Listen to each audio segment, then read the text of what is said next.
அனைவருக்கும் வணக்கம். நாம் இப்போ பனிச்சோலை வெற்றிவேல் முருகனுடைய தளத்தில் இருக்கிறோம். இன்றைக்கு கார்த்திகை, அமாவாசை, ஜோதி அவை அனைத்தும் மிக சிறப்பாக அன்னதானத்தோடு இங்கே சிறப்பாக நடந்தது. திருப்பூர்லேருந்து திருமுகம் அவர்கள் வந்திருக்காங்க. ஐயா வணக்கம். வாங்க. வணக்கங்க. நீங்கள் சொல்லுங்கள், இப்போ நீங்கள் இந்த திருத்தலத்துக்கு வந்திருக்கிறீங்க முதலாக. இப்போ இந்த திருத்தலத்தினுடைய தல வரலாறு கேள்விப்பட்டீங்களா? வந்து பார்த்தனுங்க. சரி. உண்மையிலேயே மிகப்பெரிய இது உண்மையாகத்தான் இருக்கும் அப்படிங்கிற அளவுக்கு அதனுடைய வார்த்தைகளும் செயல்பாடுகளும் சொல்லுகளும் அனைத்தும் வந்து புராண காலத்துடைய ஒன்றிய செயல்பாட்டோட இருக்கிற மாதிரி தான் இருக்குதுங்க. அதாவது ஒரு கோயில் சொல்றோம், பழனிமலை சொல்லுவோம், குன்றன்னு சொல்றோம், மருதமலைன்னு சொல்றோம். அப்ப அந்த கோயில்கள் ஒவ்வொன்றும் வந்து எப்படி உருவானது, எப்படி இருந்து பிறகு இன்னைக்கு எப்படி இருக்குதுங்கிறது வந்து எல்லாருக்கும் தெரிஞ்சதுதான். பத்திரிகை வாயிலாகவோ அல்லது அந்த கோயிலுக்கு போயிருந்து அந்த கோயிலுடைய தல வரலாறை வந்து நாம வாங்கி கூட படிச்சு நாம தெரிஞ்சிருப்போம். அப்ப பார்க்கும்போது அதுல வந்து நாம வந்து இடும்பன் காலை வச்ச மாதிரி இங்க ஒரு மலைக்கும் அங்க ஒரு மலைக்கும் வைக்கிற மாதிரி இல்லாம அந்த செயல் அந்த சொல்லுகள் வந்து புராண காலத்துல வந்து எப்படி ஒரு இப்ப நாரதரே இருக்கிறாரு, ஒரு அவருக்கு வந்து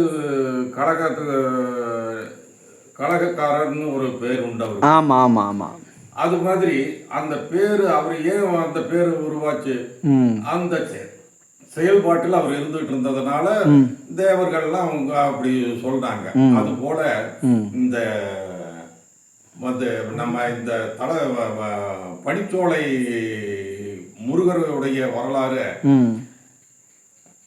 அங்க இருக்கணும்.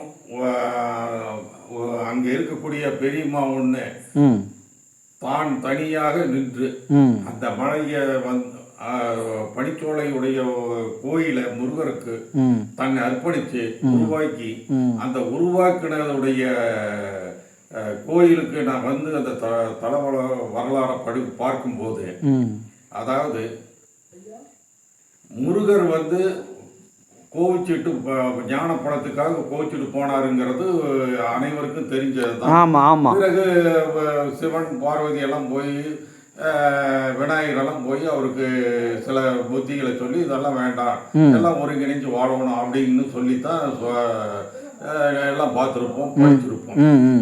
அந்த பனிச்சோலையுடைய வரலாறுல அந்த முருகர் வந்து எப்படி கோவிச்சு வந்த இடத்துல இந்த மாதிரி விநாயகரும் அவங்க அப்பா சிவன் பார்வதி எல்லாம் ஒருங்கிணைஞ்சு ஒன்று அவரை வந்து நீங்க கோவிச்சுட்டு போகக்கூடாது, நீங்களும் எல்லாரோடும் ஒருங்கிணைஞ்சு வாழணும், உனக்கு நீ வந்து குன்று இருக்கிற இடமெல்லாம் நீ போய் கோயிலை உருவாக்கிட்டு இருக்கிற, அப்படி நாங்க இன்னைக்கு வந்து உன்னை வந்து எந்த இடத்துல பார்த்துருக்கிறோம்னாக்கா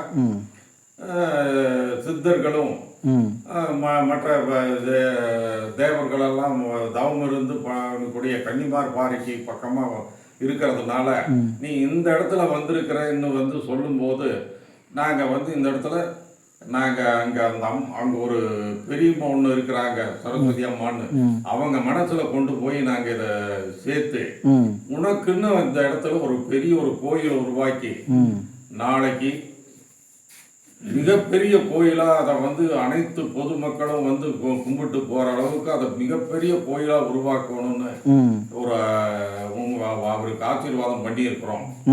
ஆக நீயும் அந்த இடத்துல போய் குடி போகுது வரக்கூடிய மக்களுக்கெல்லாம் நீங்க நல்ல வரங்களை கொடுத்து வாழ்வாதாரங்களை கொடுத்து நீ வாழ வைக்கணும்.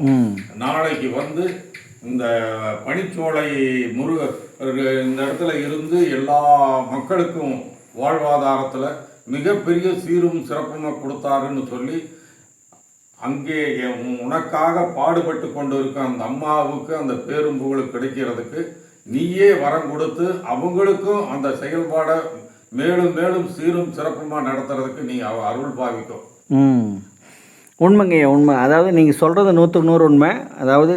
அதாவது முருகப்பெருமான் அங்கே கோச்சிட்டு பழனிக்கு போகிறாரு. ஆனால் இந்த இடத்துல வரும்போது அந்த கோபம் தணிந்து தன்னுடைய அண்ணன் மூலயமா நான் ஒரு விளையாட்டுக்காக இந்த கனியை நான் எடுத்துக்கிட்டேன், நான் ஒரு விளையாட்டுக்காக தான், ஆனால் உண்மையாக உலகத்தை சுற்றுனது நீ தான், ஆனால் உண்மையாக ஆமாம் ஆறறிவு தெய்வமாக இருக்கிறது நீ தான், அப்போ ஞானத்துக்குரியவன் நீ தான், இந்த ஞானப்பழம் உனக்குரியது தான் அப்படின்னு சொல்லி கொடுத்த ஒரு இடமாகத்தான் இந்த பனிச்சோலை இருக்குது. அந்த உணர்வுபூர்வமாக உணர்ந்து தான், அந்த தலைவரலாறை உணர்ந்து தான் அது பண்டைய காலத்தில் நடந்தது. அது ஏதோ ஒரு காலகட்டத்தில் அம்மாவனுடைய ஏதோ அந்த நேரங்களில் அந்த சித்தர்களில் ஒருத்தராக இருந்திருக்கலாம். அதனால் அம்மையாரையே ஒரு ஆட்கொண்டு முருகர் இந்த இடத்துல ஒரு தலத்தை உருவாக்கி பக்தர்களுக்கெல்லாம் மீண்டும் ஒரு புத்துணர்ச்சியும் ஒரு வெற்றியும் ஒரு மிகப்பெரிய ஒரு வளத்தையும் இந்த சுற்றி இருக்கக்கூடிய முருகருடைய பக்தர்களுக்கு வழங்கி கொண்டு இருக்கிறார் என்பது தான் உண்மை. ரொம்ப நன்றிங்க. ரைட். நன்றி.